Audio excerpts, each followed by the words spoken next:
जो हमारे क्रिएटर के ऑल फाउंडर को mister Ratan Singh Devgan sir, mister Brajnath Mahto sir और हम सबके गुरु मेंटर ब्लू डायमंड हमारे खिलेश महतो सर को मैं दिल से बधाई देना चाहता हूं कि ये जो प्रोडक्ट है मेरे दिल के खास है। बहुत ही स्पेशल प्रोडक्ट है। इसको पिछले कई सालों से मैं इसके बारे में काफी चीजें मेरी जानकारी के अंदर मैं बहुत सारे रिसर्च इसके बारे में बहुत सारी जानकारी इकट्ठा कर रहा था और इसको मैंने पिछले लास्ट 1 ईयर 2 ईयर्स हो गया। मैं इसका लगभग लगभग 3-4 महीना 5 महीना में कोई दूसरी कंपनी का इस्तेमाल भी किया था। फॉरेन की कंपनी थी और मैं आज आपको बताऊंगा डिफरेंस क्या है इसके अंदर और कितना यूनिक प्रोडक्ट है हमारा, कितना बेहतरीन प्रोडक्ट है वो हम इसकी जानकारी लेंगे। मेरी वॉइस क्लियर है सर? बिल्कुल sir. Okay, thank you. So are you ready? अगर आप सभी रेडी हैं आज के सेशन के लिए, सो रेडी टाइप करें।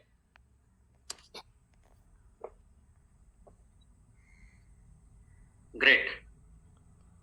तो मुझे शेयरिंग का ऑप्शन है मेरे पास। जस्ट सेकंड सर, मैं दे रहा हूँ।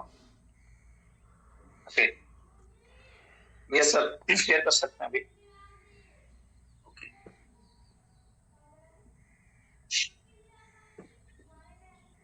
स्क्रीन आ रही है सर?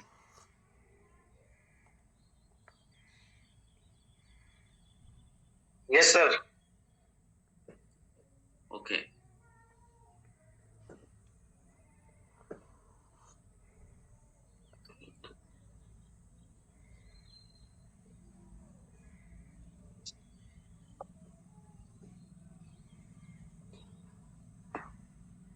अभी आ रही है क्लियर?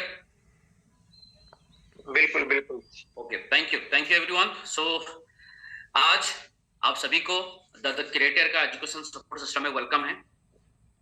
सो आप सभी जानते हैं हम यहाँ पे हम चारों को एवरीवन, हमारे खिलेश में तो सर ब्लू डायमंड और साथ ही साथ मैं हूँ तन्मय कुमार साहू, साथ ही साथ हमारे ब्रजनाथ महतो सर हैं सफाई वाइस प्रेसिडेंट और रतन सिंह देवगन सर हैं सफाई vice president. As a founder के रूप में द क्रिएटर का हमने निर्माण किया था, जो हमारा मकसद यही है कि लोगों को सही जानकारी दिया जाए, लोगों को सही गाइड किया जाए और लोगों के सपने पूरे करने में, लोगों को सफल होने में मदद किया जाए।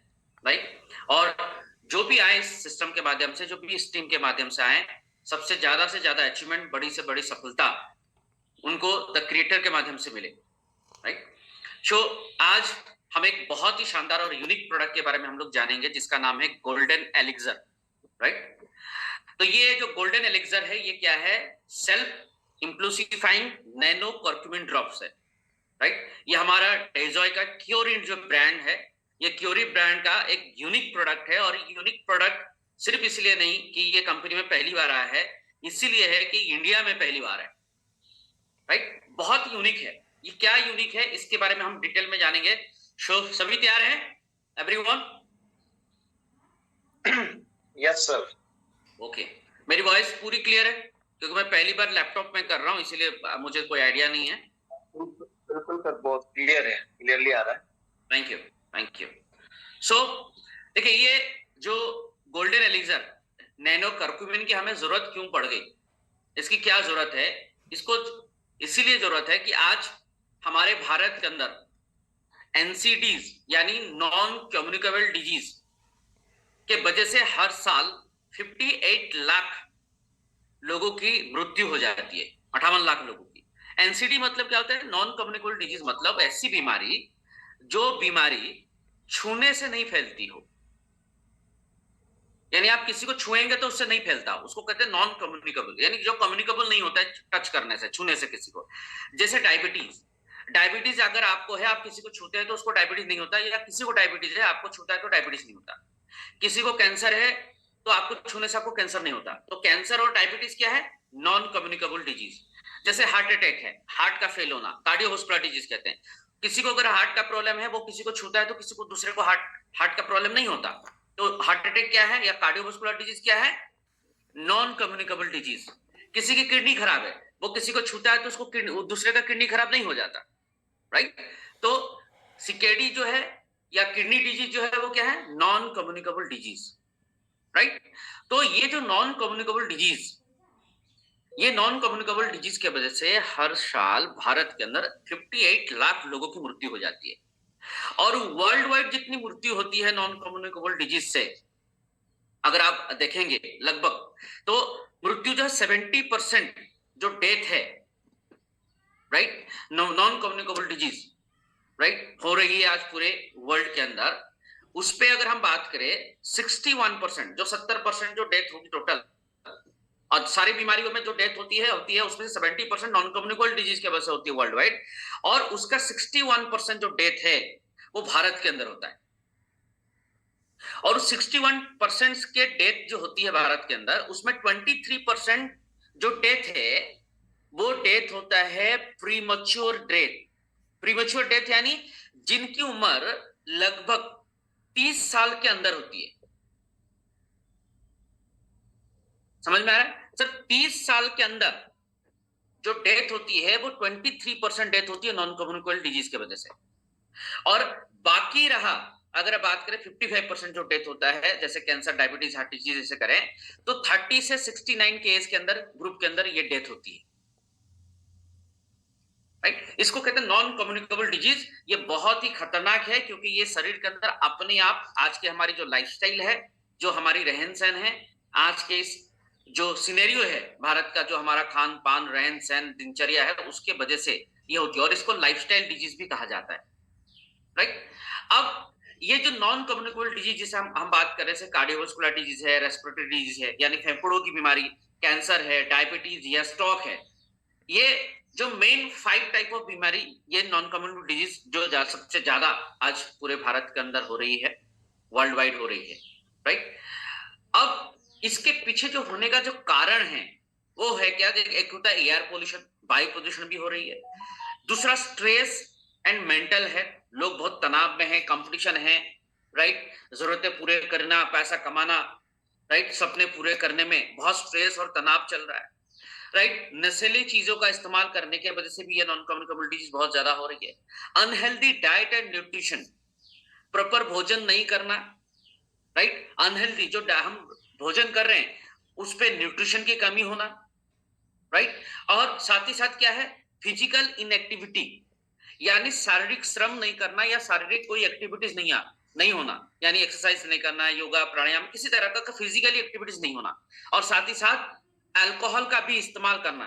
ये मुख्य 6 तरह के ऐसे कॉज हैं, कारण हैं, जिसके वजह से ये नॉन कम्युनिकेबल डिजीज जो है बहुत तेजी से भारत के अंदर फैल रही है। और हर साल, जैसे हमने अभी थोड़ी देर पहले बात की, कि 58 लाख लोगों की डेथ हो जाती है इस नॉन कम्युनिकेबल डिजीज की वजह से, और ये इसके कारण है, राइट। अब इस पे जो मेटाबॉलिक रिस्क फैक्टर है, अगर हम बात करें, इसमें सबसे देखो, type 2 diabetes, high blood pressure, heart disease है, स्ट्रोक है, राइट, ब्रेन का प्रॉब्लम है, राइट, ऑर्थोआर्थराइटिस है, कैंसर है, फैटी लीवर है, गॉल ब्लैडर की डिजीज है, हाई कोलेस्ट्रॉल है। अगर हम इस तरह से बात करें, ये बहुत तेजी से, या ओबेसिटी है, ये बहुत तेजी से मेटाबॉलिक जो हमारा रिस्क फैक्टर होता है, इसकी वजह से ये सारी बीमारी हो रही है, हमारा शरीर का जो मेटाबॉलिक रिस्क फैक्टर होता है। और आप ऐसे देखें तो ग्लोबली जो डेथ होती है, 19% डेथ, आप बिलीव नहीं करेंगे कि ये मेटाबॉलिक रिस्क के वजह से, फैक्टर के वजह से, सिर्फ ब्लड प्रेशर से 19% लोगों की ग्लोबली डेथ हो रही है। और ये हो क्यों रही है? ओवरवेट की वजह से, जो हमारा रहन सहन, नॉन कम्युनिकेबल डिजीज, रहन सहन, खान पान, लाइफस्टाइल, तंबाकू हो गया, अल्कोहल हो गया, स्ट्रेस हो गया, इसकी वजह से ओवरवेट हो रहा है और ओबेसिटी बढ़ रहा है। और इससे क्या हो रहा है? हमारा ब्लड ग्लूकोज भी राइज कर रहा है, राइट। तो ये बहुत बड़ी चीज है, हमें इसको समझने की जरूरत है। ये धीरे धीरे बहुत तेजी से नॉन कम्युनिकेबल डिजीज जो है बहुत तेजी से ये स्प्रेड कर रहा है और ग्रो हो रहा है। और आप जानते हैं 2025 आते आते WHO का ये कहना है, भारत के अंदर सबसे जो बड़ी 2 बीमारी होगी वो होगा डायबिटीज और कैंसर। और आने वाले 5 साल के अंदर सबसे ज्यादा जो मौतें होंगी वो 4 बीमारियों में होंगी। एक है डायबिटीज, एक है ब्लड प्रेशर, तीसरा है किडनी डिजीज, और चौथा है हमारा कैंसर। तो ये चारों के चारों नॉन कम्युनिकेबल डिजीज है। तो इसको हमें ठीक करना है, इससे हमें अपने आप को बचाना है और अपने परिवार को बचाना है। कितने लोग चाहते हैं कि ये सारी बीमारी हमें ना हो, हमारे परिवार को ना हो, और अपने परिवार को ये बड़ी से बड़ी बीमारी से हम बचाना चाहते हैं। आने वाले समय में लाखों हजारों करोड़ों रुपए की दवाई से, ऑपरेशन से, सर्जरी से अपने को बचाना चाहते हैं। अगर बचाना चाहते हैं यस तो टाइप करिए यस आई, मैं बचाना चाहता हूं, टाइप करें।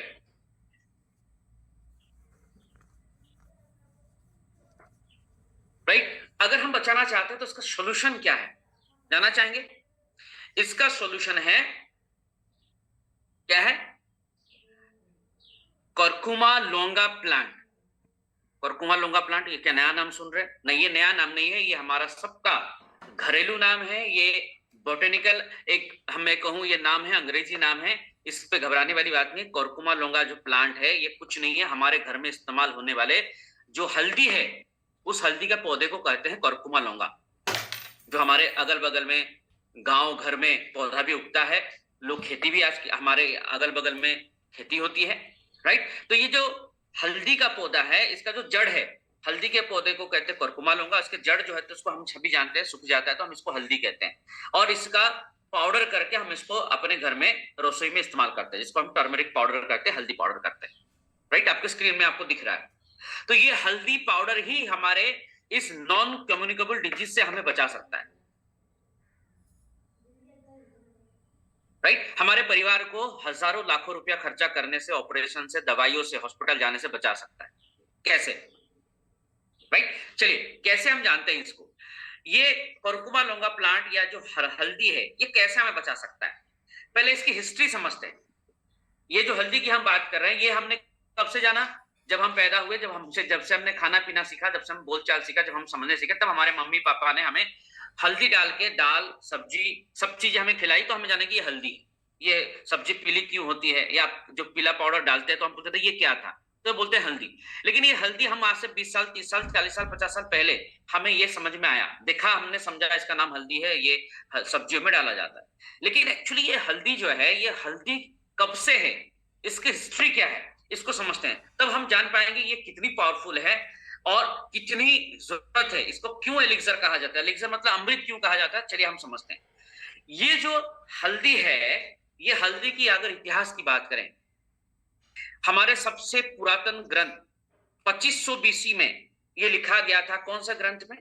ऋग्वेदा में। इसके जो हमारे हिंदू स्क्रिप्चर है, राइट, ये जो ग्रंथ है, इस ग्रंथ के अंदर इसका उपयोग और इसके महत्व, इसके गुणों के बारे में लिखा गया है। कब से लिखा गया है? 2500 बीसी में। सोच के देखिए कितना पुराना, कितना पुरातन जो हमारा वेद है, उस वेदों के अंदर इसकी व्याख्या की गई है, इसके बारे में वर्णना की गई है, इसके बारे में बताया गया कि ये हल्दी और इसके गुणों के बारे में ये कितना पावरफुल है।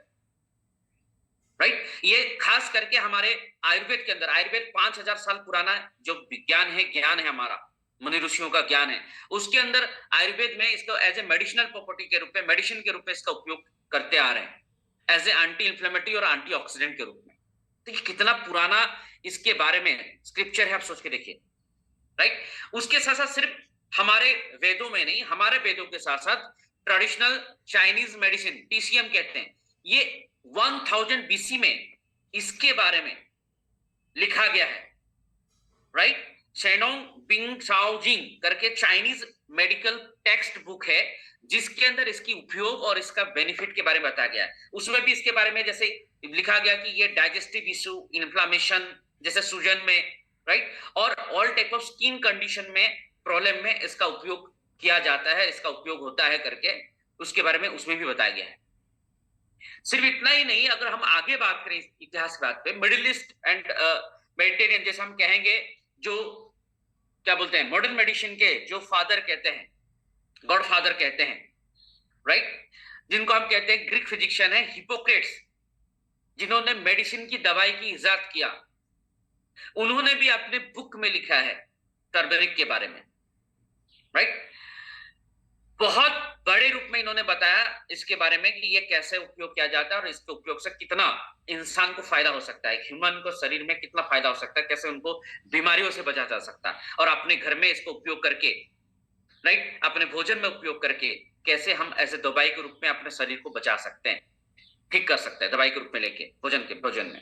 राइट, तो इस तरह से अगर हम बात करें, इसकी हिस्ट्री की बात करें, एक्चुअली ये आइडेंटिफाई कब हुआ, ये तो हमारे स्क्रिप्चर में लिखा गया था, ग्रंथों में लिखा गया था, चाइनीज मेडिसिन में लिखा गया था, हिप्पोक्रेट्स ने बताया था। लेकिन इसके बारे में जब मॉडर्न मेडिकल साइंस ने बहुत इसके बारे में स्क्रिप्चर को पढ़ा, सारी चीजों को पढ़ा, तो इसके बारे में खोजबीन हुई कि एक्चुअली ये हल्दी में ऐसे क्या गुण है जिसके बारे में इतनी व्याख्या आयुर्वेद के अंदर की गई, इतना उपयोग किया जाता है चाइनीज मेडिसिन में और आयुर्वेदा के अंदर। तो जब देखा गया तो ये 1910 में एक्चुअली इसके केमिकल स्ट्रक्चर के बारे में आइडेंटिफाई किया गया, और 1970 और 1980 में इसको इसकी जो मेडिसिनल प्रॉपर्टीज है, राइट, इंटेंसिफाइड किया गया इसके बारे में कि यस, ये जो हल्दी है, ये हल्दी में एक प्रॉपर्टीज है, बायो एक्टिव कंपाउंड है जिसका नाम है कर्कुमिन। एक्चुअली ये कर्कुमिन काम करता है। हम जो हल्दी खाते हैं, ये हल्दी के अंदर एक तत्व पाया जाता है जिसका नाम है कर्कुमिन। ये कर्कुमिन जो है वो एक्चुअली इंसान के अंदर हजारों बीमारियों को ठीक करने की ताकत रखती है। इसकी खोज हुई 1980 के आसपास, 1970 से 1980 के आसपास, और आज कर्कुमिन वर्ल्ड वाइड फेमस है। ये रिकॉग्नाइज है as a anti inflammatory, antioxidant and anti cancer properties के इसके अंदर रूप में आज ये बहुत ही फेमस है, और इसके साथ साथ इसके बहुत सारे और भी बेनिफिट है, राइट।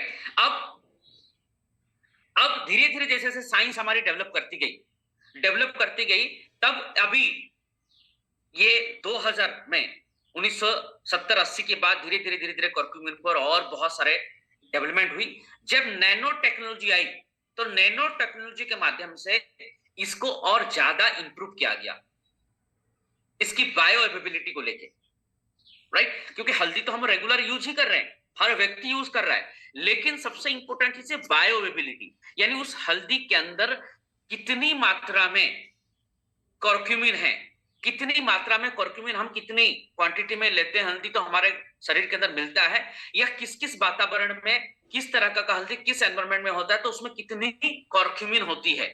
क्योंकि ये कर्क्यूमिन बहुत सारे थेरेपेटिक पोटेंशियल इसके अंदर है, बहुत सारे बीमारी को ठीक करने की, राइट। और इसकी बहुत सारे क्लिनिकल जो क्रोनिक डिजीज में इसमें बहुत सारे क्लिनिकल रिसर्च हो रहे हैं, और इसके बारे में बहुत सारे आर्टिकल, बहुत सारे इसके बारे में आप देख सकते हैं, रिसर्च पेपर है, आप ऑनलाइन पे जाके इसके बारे में पढ़ सकते हैं, राइट। तो आज जो कर्क्यूमिन है पूरा वर्ल्ड वाइड फेमस है बिकॉज ऑफ उसके थेरेपेटिक जो पोटेंशियल है, जो वेरियस डिजीज को ठीक करने का, एक अलग अलग तरह की बीमारी को ठीक करने का इसके इलाज, वो वर्ल्ड वाइड फेमस है। और सबसे बड़ी चीज है कि लोग एक बड़ा कंफ्यूजन है कि सर कहते हैं बहुत सारे लोग, सर हम हल्दी क्यों खाते हैं, क्योंकि बहुत सारे कंपनी आज के डेट में आप मार्केट में जाएंगे तो बहुत सारे कंपनियां कर्क्यूमिन बेचती हैं, बहुत सारे पुरानी कंपनी 20 साल 10 साल 15 साल कर्क्यूमिन वो लिखा होता है, राइट। और कर्क्यूमिन जब लिखा होता है तो वो भी पीला कलर का होता है, लिक्विड फॉर्म में, कोई सारे कैप्सूल फॉर्म में। तो जनरली जो मार्केट के अंदर रिसर्च होती है, क्योंकि लोगों को कर्क्यूमिन का एक्चुअली डिफरेंशिएट लोगों को मालूम नहीं एक्चुअली है क्या। एक्चुअली टर्मरिक को ही कर्क्यूमिन समझते हैं, नहीं फ्रेंड्स, टर्मरिक जो है वो हल्दी पाउडर है, कर्क्यूमिन जो है उसी टर्मरिक के अंदर पाए जाने वाला एक बायो एक्टिव कंपाउंड है, एक तत्व है जिसको हम कहते हैं कर्क्यूमिन। और मार्केट में ज्यादातर जो कंपनियां कर्क्यूमिन बेचती हैं वो कर्क्यूमिन नहीं होता है, वो हल्दी का पाउडर होता है या फिर हल्दी का पानी होता है, और वो उसी को पिलाते हैं। और क्योंकि हल्दी के अंदर कर्क्यूमिन होता ही है तो थोड़ा बहुत वो असर कर जाता है, तो हमें लगता है कि हम कर्क्यूमिन ले रहे हैं, लेकिन एक्चुअली अगर रियल कर्क्यूमिन हो तो कर्क्यूमिन का इफेक्ट बहुत पावरफुल होता है, राइट। तो जनरली जो कर्क्यूमिन जो एक्चुअली कल्टीवेट किया जाता है वो साउथ एशिया के अंदर ज्यादा कंट्री के अंदर इसको पाया जाता है। तो कर्क्यूमिन की अगर हम बात करें, जनरली जो हल्दी जब पैदा होता है, ग्रोथ होता है, रूट जो हल्दी, उस हल्दी के अंदर, पौधे के अंदर एक्चुअली कर्क्यूमिन की मात्रा 3% ऑफ वॉल्यूम होता है। अगर 100 ग्राम की हल्दी है तो उसमें 3 ग्राम जो है वो एक्चुअली उसके अंदर कर्क्यूमिन पाया जाता है। वो भी ऐसा नहीं कि हर हल्दी में 3 ग्राम नहीं मिलेगा। अब हल्दी किस वातावरण में, किस रीजन में, किस जगह पे पैदा हुआ वो भी डिपेंड करता है। जैसे आप देखेंगे इंडिया के अंदर हल्दी हर जगह पे होता है, झारखंड में भी होता है, उड़ीसा में भी होता है, छत्तीसगढ़ में भी होता है, बिहार में भी होता है, राइट, अलग अलग स्टेट पे होता है, लेकिन हर स्टेट के अंदर सेम कर्क्यूमिन नहीं मिलेगा। और इंडिया के अंदर सबसे हाईएस्ट कर्क्यूमिन अगर मिलता है किस स्टेट में, वो आप सभी जानते हैं या नहीं मुझे मालूम नहीं, वो आसाम के अंदर मिलता है, लोंगडांग कहते हैं। तो उस पे अंदर जो हल्दी मिलती है उस पे सबसे ज्यादा कर्क्यूमिन पाई जाती है इंडिया के अंदर, बाकी जगह पे नहीं मिलती। कहीं पे 1 ग्राम, कहीं पे 1 ग्राम होती है, 1%, कहीं पे 2%, कहीं पे 0.5% ऐसी होती है, राइट। अगर